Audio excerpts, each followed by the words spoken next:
Being raised by a white mother left me very ignorant, but also anti-black for many years in my life. And that's not something like I say with pride at all. I say it with a lot of shame.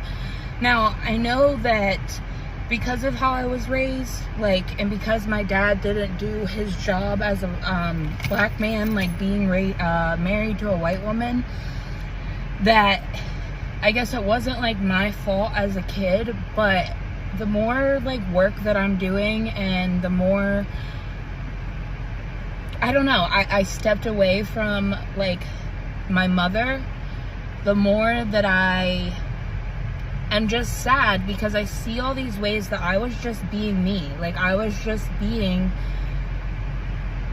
the black biracial daughter that she had, but she made me shrink myself and made me fit into the spaces she wanted me to fit into, so that she was comfortable and so that I made everybody else comfortable. And one of those things was not wearing a bonnet outside of the house or anything like that. I remember we would go to the stores and stuff, and if she would see especially a black woman with her bonnet on, she would say such awful things that I'm not going to repeat. And I remember as a kid never understanding what's the problem with that, what is the problem. But the more that her hate and ignorance was said to me, the more that when I would go out and I would see a black woman or a person of color with a bonnet on, I would think why are you coming out of the house like that? That's not appropriate.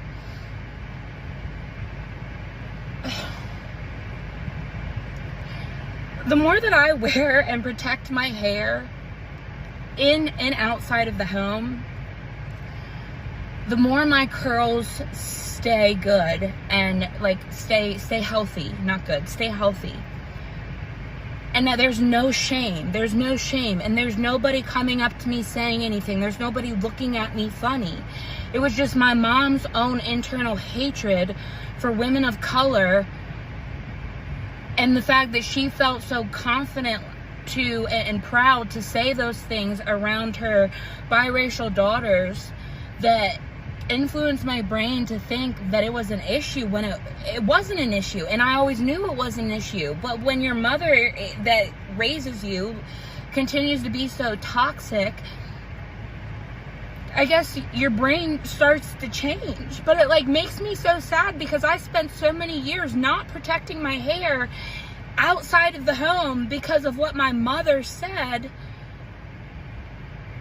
and allowed myself to internalize that instead of just being proud of who I was and learning from other women of color on how to protect my hair.